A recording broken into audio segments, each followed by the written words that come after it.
ये हमारी revision series की सेकंड क्लास है जिसके अंदर हम चैप्टर सेकंड पॉलिनोमियल्स को डिस्कस करने वाले हैं। तो स्टार्ट करते हैं पॉलिनोमियल्स को।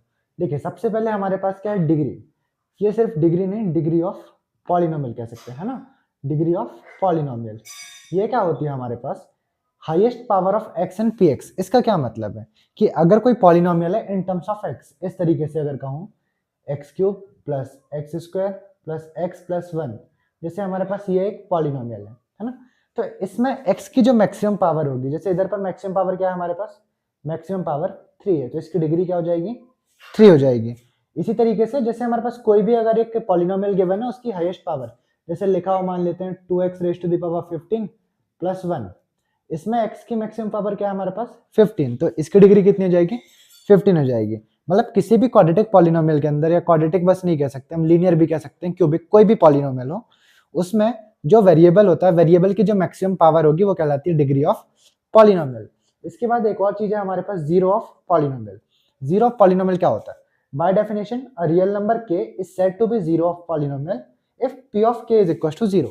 इसका क्या मतलब है, इसको अगर यहाँ पर समझें, जैसे मान लो x plus 5 is equal to 0 लिखा हुआ, ठीक है, या x प्लस 5 बस लिखा हुआ मान लेते हैं, ये एक पॉलिनोमियल है x प्लस 5, है ना। अब यहाँ पर x की कोई एक ऐसी वैल्यू, जैसे ये जो पॉलिनोमियल है ये p ऑफ x है, क्योंकि इसमें x के टर्म पर है।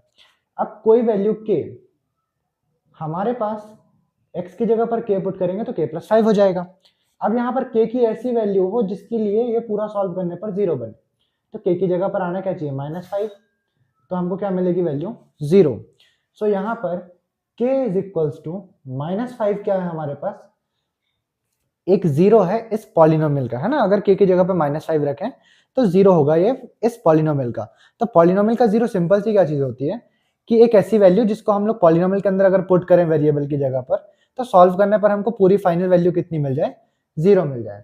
इसके बाद टाइप्स ऑफ पॉलिनोमियल, तो अगर किसी पॉलिनोमियल की डिग्री 1 है, मतलब वेरिएबल की मैक्सिमम पावर अगर कितनी हो, 1 हो, तो वो कहलाता है हमारे पास लीनियर। जैसे यही एग्जांपल है, ये एक पॉलिनोमियल था, x की मैक्सिमम पावर कितनी है इसमें 1, अगर मैक्सिमम पावर 1 है तो डिग्री 1 कहलाएगी, और अगर डिग्री 1 होगी तो हम इसको क्या कहेंगे, लीनियर पॉलिनोमियल कह सकते हैं।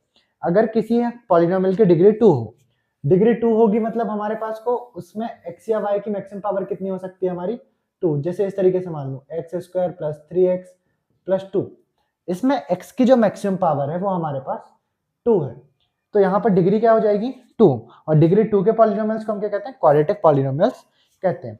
इसी तरीके से अगर डिग्री 3 का कोई पॉलिनोमियल होगा, डिग्री 3 के पॉलिनोमियल का एग्जांपल अगर हम ले लें तो लिख सकते हैं 2x cube plus 3x square plus x plus 2, ये एक पॉलिनोमियल है जिसमें देखिए x की मैक्सिमम पावर कितनी है हमारे पास 3, तो यहाँ पर इसकी डिग्री क्या कहलाएगी 3। और एक ऐसा पॉलिनोमियल जिसकी डिग्री 3 हो, हम उसको कहते हैं क्यूबिक पॉलिनोमियल कहते हैं। इसके बाद जो अगली चीज है, अगली चीज क्या है हमारे पास, ये क्वेश्चन बहुत ही इंपॉर्टेंट है जो कि एग्जाम के अंदर मल्टीपल चॉइस क्वेश्चन पर या ऑब्जेक्टिव में पूछा जा सकता है हमारे पास, कि graph of a linear polynomial is a straight line. मतलब अगर कोई पॉलिनोमियल है जो कि लीनियर है तो उसका जो ग्राफ बनेगा वो कैसा बनेगा हमारे पास, एक स्ट्रेट लाइन बनेगा, जैसे कि क्वाड्रेंट्स होते हैं x, x dash, y, y dash. अब वो लाइन जरूरी नहीं है कि किधर को लाया करे, किधर भी लाया कर सकते हैं, इस तरीके से हो सकती है, इस तरीके से हो सकती है, लेकिन लीनियर पॉलिनोमियल्स के लिए हमारे पास जो लाइन बनेगी वो एक स्ट्रेट लाइन बनकर के फॉर्म होगी। और हमारे पास क्वाड्रेटिक पॉलिनोमियल्स के लिए कंडीशन क्या है कि graph of quadratic polynomial is a parabola. मतलब इस तरीके से एक्सेस होती है हमारे पास, तो एक्स वाई, इसमें पैराबोला होगा, मतलब इस तरीके से हो सकता है, इस तरफ से भी ले सकते हैं, इधर से भी ले सकते हैं और इधर से भी ले सकते हैं। तो ग्राफ ऑफ क्वाड्रेटिक पॉलिनोमियल जो होता है वो हमारे पास पैराबोला के शेप का होता है, ठीक है। ये कुछ बेसिक सी चीजें जो कि हमारे पास एक एक नंबर के क्वेश्चन पे पूछ लेता है। इसके बाद जनरल फॉर्म ऑफ पॉलिनोमियल, अगर कोई हमारे पास जो पॉलिनोमियल है वो लीनियर है, मतलब उसकी डिग्री 1 होगी, तो उसका जो स्टैंडर्ड फॉर्म होता है या जनरल फॉर्म कह सकते हो वो होता है ax प्लस बी। यहाँ पर x क्या है, x एक वेरिएबल है, x बिलोंग करता है वेरिएबल्स को, है ना, ये v फॉर वेरिएबल है हमारे पास, कि x एक वेरिएबल होगा, और यहीं पर a और b क्या है हमारे पास, a और b जो होंगे वो कांस्टेंट होंगे, मतलब a और b की जगह पर कुछ ना कुछ नंबर्स होंगे, x एक मात्र वेरिएबल होगा। इसी तरीके से क्वाड्रेटिक की बात करें तो क्वाड्रेटिक में होता है क्या, ax square plus bx plus c, ये हमारे पास क्वाड्रेटिक पॉलिनोमियल का जनरल टर्म है। इसमें क्या है, a b और c जो है वो हमारे पास कांस्टेंट है, वो क्या है हमारे को कांस्टेंट है, और x जो है वो वेरिएबल तो है ही है ना। इसके बाद क्यूबिक के लिए क्या होता है ax cube plus bx square plus cx plus d।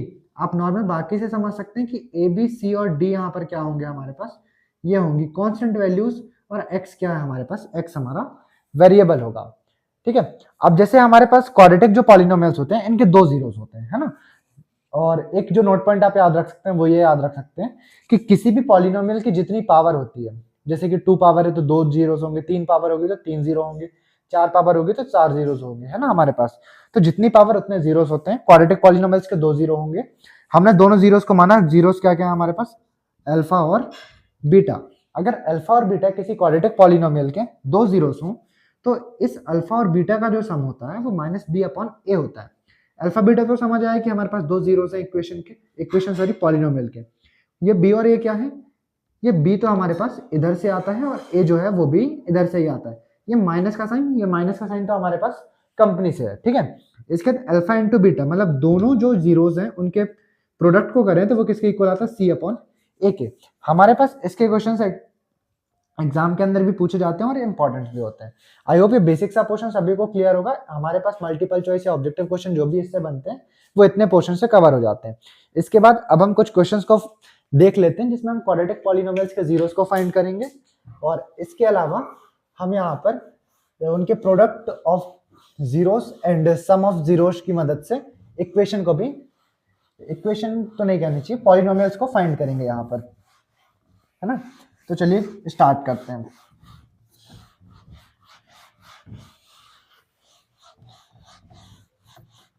और हाँ, ये नोट्स जिसने नहीं बनाए हो तो नोट्स अगर आपको चाहिए हो तो आप डिस्क्रिप्शन से ले सकते हैं।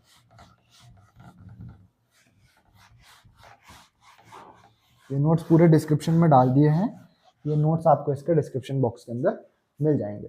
तो जैसे हमारे पास पहला क्वेश्चन है हमारे पास 4s स्क्वायर माइनस 4s और माइनस 1। हमारे पास ये -1 सॉरी ये +1 हो जाएगा। हमारे पास ये एक पॉलिनोमियल है, इसके जीरोस फाइंड करने हैं। तो देखिए सबसे पहले हम कंपेयर करते हैं इसको। कंपैरिजन वैसे लिखना नहीं होता, बस मैं जस्ट बता रहा हूँ आपको। x square plus B X plus C इस तरीके से होता है। तो सॉल्व करते टाइम आप नॉर्मल सा याद रखिए, इस a को आपको मल्टीप्लाई करना है किसके साथ, c के साथ। तो हमारे पास स्क्वायर वाले के साथ जो होता है वो a हो गया 4 को अगर 1 से मल्टीप्लाई करें तो आएगा 4। ये सब हमको मेंटली कैलकुलेट करना है, लिखना नहीं होता है ना। तो 4 1 जार 4। अब हमको दो ऐसे नंबर सोचने हैं जिनको मल्टीप्लाई करने पर 4 आ जाए। तो देखिए 4 1 जार 4 होता है, 2 2 जार 4 होता है, और कहीं से 4 ऑब्टेन करना पॉसिबल नहीं है, ठीक है। तब देखो हमारे पास क्या है, 4 1 जार 4 एंड 2 2 जार 4। पेयर्स तो बने दो, बट हमको कोई एक पेयर लेना है। अब हम कौन सा पेयर लेंगे ये कैसे डिसाइड करते हैं, तो एक ऐसा पेयर लेंगे जिसको ऐड या सब्ट्रैक्ट करने पर ये वैल्यू बन जाए 4, है ना। तो देखिए 2 + 2 अगर करें तो हमको 4 तो मिल जाएगा, लेकिन हमारी रिक्वायरमेंट क्या है -4 की। तो -4 कैसे मिल सकता है, -2 एंड -2 अगर कर ले तो, ठीक है। देखिए इसी को अब हम किस तरीके से लिख सकते हैं, इसको लिखेंगे हम 4s स्क्वायर तो वैसे का वैसा, इस -4s को लिखेंगे -2s एंड -2s प्लस 1। यहां तक का क्वेश्चन आई होप क्लियर होगा। इसके बाद हम इसमें दो दो की पेयरिंग्स करते हैं, ये दो दो के पेयर बने। देखिए इन दोनों के अंदर क्या क्या चीजें कॉमन है, ये 4 है ये 2 है, तो दोनों में एक चीज कॉमन होगी जो कि होगा 2। इसके बाद और क्या कॉमन है, यहाँ s स्क्वायर है यहाँ s है, तो एक s भी कॉमन आएगा। अब क्या बचा होगा, इसके पास 4 में से 2 गया तो 2 तो बचा होगा, s स्क्वायर में से s चला गया तो एक s बचा होगा। इसके अलावा माइनस का साइन एज इट इज वैसे का वैसा। 2s अगर पूरा बाहर निकाला तो इधर क्या बचा होगा हमारे पास नॉर्मल सा 1। इसी के बाद इधर से हम क्या कॉमन ले सकते हैं, देखो कॉमन तो कुछ नहीं है, तो मैं एक माइनस का साइन और 1 कॉमन ले लेता हूँ। इसके पास क्या बचेगा 2s, क्योंकि माइनस साइन तो बाहर चला गया। अब ये पॉजिटिव था, इससे मैंने माइनस साइन लिया, तो यहाँ पर भी कौन सा साइन आएगा, माइनस साइन आएगा 1। ऐसे याद नहीं आता, ऐसे याद रखो पॉजिटिव के पास प्लस साइन के पास ऐसे दो डंडे होते हैं, एक इस तरीके से और एक इस तरीके से। हमने एक बाहर निकाल लिया तो एक ही बचा होगा। अब अगर यहाँ पर फोकस करें तो देखिए वापस से हमारे पास क्या कॉमन है, 2s माइनस 1। इधर पर से क्या बचा 2s और इधर पर से क्या बचा -1। ये तो हमने निकाले क्या, इसके फैक्टर्स हुए। हमको तो लेकिन फाइंड करनी जीरोस ऑफ पॉलिनोमियल। तो देखिए जीरोस ऑफ पॉलिनोमियल के लिए आप इक्वल क्या मान करके चलेंगे, 0 0, और इधर पर भी 0। अब यहाँ पर इन दो ब्रैकेट्स का जो प्रोडक्ट है वो क्या है हमारे पास, जीरो। मतलब दो चीजों का अगर प्रोडक्ट जीरो हो तो दो में से एक ना एक तो जीरो होगी, ये तो फिक्स है। तो एक बारी मैं इसको जीरो मानूंगा, एक बारी इसको जीरो मानूंगा। तो पहले वाले को अगर जीरो माने, 2s minus one equal zero, और इसी तरीके से इधर भी मान लूँ कि 2s minus one equals to zero. ये वाले ब्रैकेट को इधर, ये वाले ब्रैकेट को इधर माना। इधर से वैल्यू क्या मिलेगी, माइनस वन को ट्रांसपोज करूँ प्लस वन, और यहाँ से अगर टू को भी ट्रांसपोज कर दूँ तो वन अपॉन टू। एस की एक वैल्यू क्या मिलेगी, वन अपॉन टू। इसी तरीके से इधर भी ट्रांसपोज करेंगे, माइनस वन गया तो प्लस वन, टू भी चला गया तो वन अपॉन टू। यहाँ पर हमारे पास दोनों जो जीरोस आए हैं इस पॉलिनोमियल के वो बिल्कुल इक्वल आए हुए हैं, है ना। इस तरीके से हम जीरोस ऑफ पॉलिनोमियल फाइंड करते हैं।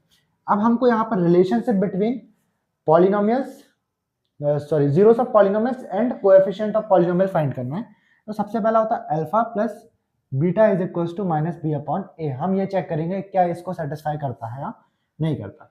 देखिए अल्फा मतलब एक zero, one upon to, beta मतलब दूसरा जीरो, वन अपॉन टू। इसी तरीके से बने हुए हैं। देखिए माइनस बी की वैल्यू क्या है हमारे पास, बी की वैल्यू ही माइनस फोर है, तो बी की जगह पर क्या पुट करेंगे, माइनस फोर अपॉन ए की वैल्यू क्या है हमारे पास, ए की वैल्यू भी हमारी फोर है। ठीक, दोनों साइड को हम एक साथ ही रख करके क्लियर करते हैं। देखिए one upon two plus one upon to, half and half add होगा तो क्या हो गया, वन, माइनस माइनस प्लस, और फोर का था फोर, इस फोर से ये फोर कैंसिल, बचा क्या, वन। तो यहाँ पर तो हमारे पास रिलेशनशिप बिल्कुल वेरीफाई हुआ। दूसरा निकालते हैं अल्फा इंटू बीटा का। Alpha into beta is equal to होता है सी अपॉन ए। अल्फा क्या था हमारे पास, one upon two, multiplied by beta भी वन अपॉन टू। सी की वैल्यू इधर से देखें तो पॉजिटिव वन, और ए की वैल्यू देखें तो इधर से फोर। देखिए यहाँ पर अगर मल्टीप्लाई करें तो वन वन जार वन और टू टू जार फोर, तो दोनों साइड हमारे पास वापस से इक्वल हो गए। तो हम लोग यहाँ पर कह सकते हैं कि वेरीफाइड है, हमने जो जीरोस फाइंड किए हैं वो बिल्कुल करेक्ट होंगे। इसी में अब हमारे पास दो और क्वेश्चन है जो कि इंपॉर्टेंट है, एग्जाम के अंदर पूछे जाते हैं। वो छोटे छोटे से क्वेश्चन होंगे। अब इस तरीके के और भी जो क्वेश्चन है तीन टर्म्स के, वो आई होप आप लोग खुद से ही ट्राई कर लीजिएगा। एक और क्वेश्चन लेता हूँ सेकंड वाला, जो कि है 4u² माइनस 8u। इस तरीके से हमारे पास पॉजिटिव 8u कॉमन है। अब देखो इसके जीरो फाइंड करना, तो इक्वल क्या मानेंगे आप, जीरो। इसमें तो कुछ है ही नहीं, मल्टीप्लाई किससे करें, मल्टीप्लाई किसी से नहीं करना, डायरेक्ट कॉमन निकाल लीजिए। 4 एंड 8 कॉमन क्या होगा, 4, u² और u कॉमन क्या हो जाएगा, u। इसके पास क्या बचा, एक u बचेगा, और इसके पास क्या बचेगा, सिर्फ 2 बचेगा, इक्वल 0। अब देखिए वापस से दो लोगों का प्रोडक्ट क्या है, जीरो, तो दो में से कोई ना कोई एक क्या होगा, जीरो। तो अगर मैं 4u इक्वल 0 मानूं तो u इक्वल क्या मिल जाएगा, 0। 4 इधर डिवाइड में तो 0 अपॉन 4 भी 0 हो जाता। u प्लस 2 इक्वल्स 0, तो u इज इक्वल टू क्या हो जाएगा, माइनस का 2 हो जाएगा। ये दो जीरो से इस पॉलिनोमियल के निकल के फाइंड हुए। ये पॉलिनोमियल देखने में तो टफ लगता है सॉल्व करने को, बट है एक्चुअली में बहुत ही इजी। अब हम वेरिफिकेशन देखें, अल्फा प्लस बीटा इक्वल क्या होना चाहिए, माइनस का बी अपॉन ए होना चाहिए। अल्फा क्या, 0, प्लस बीटा क्या, माइनस का 2। माइनस का सिंबल कंपनी का पहले लगाया। बी की वैल्यू क्या है हमारे पास, 8, ए की वैल्यू है हमारे पास 4। 0 प्लस माइनस माइनस, ये क्या बचेगा, सिर्फ 2। 4 वन जार 4, 4 टू जार 8, ये भी क्या बचा, माइनस 2। दोनों साइड हमारे पास इक्वल आ गई। इस तरीके से अगर हम अल्फा इंटू बीटा को भी देखें, ये इक्वल होना चाहिए सी अपॉन ए के। देखिए अल्फा क्या, 0 इंटू बीटा क्या हमारे पास, माइनस का 2। सी तो एग्जिस्ट ही नहीं करता, मतलब 0। ए क्या हो जाएगा, ए तो 4। 0 से माइनस 2 को मल्टीप्लाई करें तो 0 आएगा, 0 से 4 डिवाइड करें तो भी 0 आएगा। ये भी हमारे पास बिल्कुल एक जैसे को आया, है ना। अब एक और क्वेश्चन हम लेते हैं, बाकी और क्वेश्चन आप अपनी तरफ से ट्राई कर सकते हैं, but exam point of view से इंपॉर्टेंट क्वेश्चन जो है वो मैं यहाँ पर डिस्कस कर लेता हूँ। अगला क्वेश्चन है हमारे पास t² माइनस 15। अब इसमें हमारे पास वापस से कुछ नहीं है, तीसरा क्वेश्चन है, तो इसके इक्वल भी क्या मानेंगे, 0। t² को इधर बचाइए, पॉजिटिव 15 इधर आया तो, सॉरी नेगेटिव 15 था, उधर गया तो पॉजिटिव 15 हुआ। स्क्वायर ट्रांसपोज करेंगे तो क्या बनेगा, √15, और √15 ही क्या होगा, इसकी वैल्यू तो प्लस माइनस क्या √15 आएगी। तो t की दो वैल्यूज होंगी, एक तो माइनस का √15 और एक तो प्लस का √15। अब वापस से अगर हम यहाँ पर वेरिफिकेशन की बात करें तो अल्फा प्लस बीटा इक्वल होना चाहिए माइनस बी अपॉन ए के। अल्फा क्या है, माइनस का रूट 15 प्लस बीटा क्या है रूट ऑफ 15 बी। देखिए सेकंड तो हमारे पास एग्जिस्ट ही नहीं करता, तो माइनस बी हो गया 0, एक ही जगह पर आया 1, टी स्क्वायर के सामने 1 है, माइनस प्लस कैंसिल आउट, बचा क्या 0, 0 अपॉन 1 भी क्या हो जाएगा 0, ये तो सेटिस्फाइड है। दूसरा देखते हैं, अल्फा इंटू बीटा, ये क्या होता है C upon A, alpha minus का रूट 15, बीटा पॉजिटिव रूट 15, सी क्या है हमारे पास, सी है -15 और ए का तो 1 है। रूट से रूट यहाँ पर कैंसिल हो जाएगा, सिर्फ क्या बचेगा माइनस का 15, और -15 अपॉन ए भी क्या होगा माइनस का 15। तो ये इस तरीके से हम इसको सॉल्व कर सकते हैं और इनके रिलेशन को वेरीफाई कर सकते हैं, summation of zeros and product of zeros को कोएफिशिएंट ऑफ पॉलिनोमियल्स के साथ में। अब हमारे पास एक और है जिसमें समेशन गिवन होता है, प्रोडक्ट गिवन होता है और हमको पॉलिनोमियल फाइंड करना होता है। तो उस टाइप के क्वेश्चंस को भी देख लेते हैं और इस चैप्टर को खत्म करते हैं।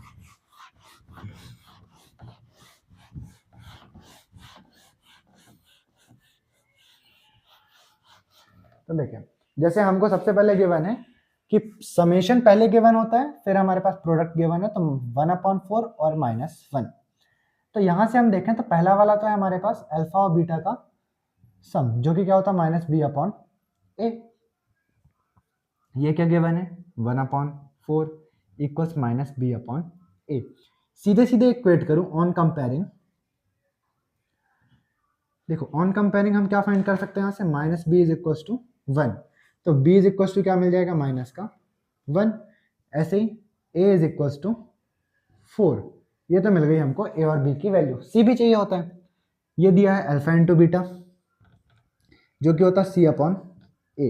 अल्फा इंटू बीटा की वैल्यू कितनी -1, c की वैल्यू नहीं पता, a की वैल्यू तो देखिए अभी कितनी आई 4, 4 को ट्रांसपोज करूं तो ये हो जाएगा -4 इक्वल्स c की वैल्यू क्या हो गई -4। अब हमारे पास जो जनरल फॉर्म होती है वो क्या होती है ax² plus bx plus c। a की वैल्यू 4x² प्लस b की वैल्यू कितनी है, b की वैल्यू है -1, x की जगह x, और c की वैल्यू कितनी है -4। इसको अगर सिंप्लीफाई करें तो 4x² तो एज इट इज वैसे का वैसा, प्लस माइनस का माइनस, और 1 इंटू एक्स करेंगे तो x हो जाएगा, प्लस माइनस का -4 का 4। ये बन गया हमारे पास एक और सॉल्यूशन इसका। हमको सम ऑफ जीरोस गिवन था, प्रोडक्ट ऑफ जीरोस गिवन था, हमने वहां से क्वाड्रेटिक पॉलिनोमियल को फाइंड किया। एक और क्वेश्चन को लेते हैं, तो एक और क्वेश्चन तो शॉर्ट में बता देता हूं मैं आपको यहाँ पर, जिसके अंदर है हमारे पास 0 और √5, दो वैल्यूज गिवन है 0 एंड √5। पहला वाला तो क्या होता है अल्फा इंटू पहला वाला है हमारे पास अल्फा प्लस बीटा जो कि होगा माइनस का b/a। ये तो गिवन है 0 -b/a। इसके नीचे कुछ नहीं, 1 कंसीडर तो कर ही सकते हैं, -b = 0 और a = 1। -b = 0 तो b = भी क्या होगा 0, a = 1। सेकंड गिवन है alpha into beta, alpha into beta = c/a। Alpha into beta क्या है √5, c की जगह पर c और a की जगह पर 1, तो c = क्या मिला यहाँ से √5।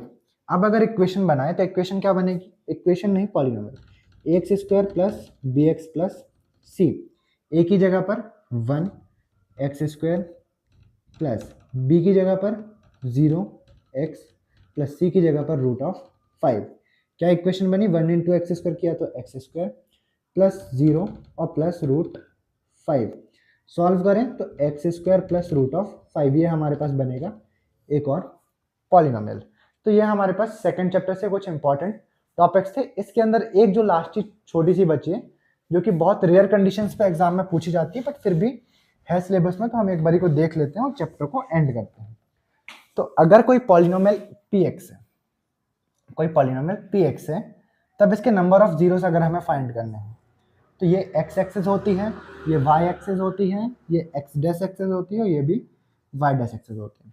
अब अगर इसमें कोई भी हमारे पास इस तरीके से मान लेते हैं एक ग्राफ है, ठीक, इसमें हमको बोला गया ये px का ग्राफ है, तो हमसे पूछा गया कि इस इक्वेशन के या इस पॉलिनोमियल के नंबर ऑफ जीरोस बताइए। तो अगर px होगा तो हम देखेंगे x एक्सिस को, अगर px होगा तो हम चेक करेंगे x एक्सिस को जितनी बार इंटरसेक्ट करता है, कितनी बार करता है, देखिए एक इधर पर एक इधर पर, एक इधर पर, टोटल 3 टाइम्स इंटरसेक्ट करता है। मतलब यहाँ पर जो हमारे पास नंबर ऑफ जीरोस होंगे वो क्या होंगे, नंबर ऑफ जीरोस होंगे 3। इसी तरीके से अगर देखें जैसे ये है, एक इक्वेशन ये बने, ठीक है, ये पॉलिनोमियल है, एक्स एक्सिस को कितनी बार इंटरसेक्ट करता है, 2 टाइम्स, तो यहाँ पर नंबर ऑफ जीरोस क्या हो जाएंगे, 2। तो हमारे पास इतनी ही चीजें हैं चैप्टर नंबर सेकंड के अंदर पे। चैप्टर सेकंड इतना ही बेसिक सा है। इसके अलावा अगर आपको नोट्स चाहिए हो तो नोट्स के लिए आप डिस्क्रिप्शन चेक कर सकते हैं, डिस्क्रिप्शन पे आपको नोट्स मिल जाएंगे। आई होप ये चैप्टर सभी को क्लियर होगा। और एमपी बोर्ड 10th क्लास के लिए हमको सेकंड चैप्टर पे इससे ज़्यादा चीज़ें पढ़ने की कोई भी रिक्वायरमेंट नहीं होती है। आई होप सभी को क्लियर होगा।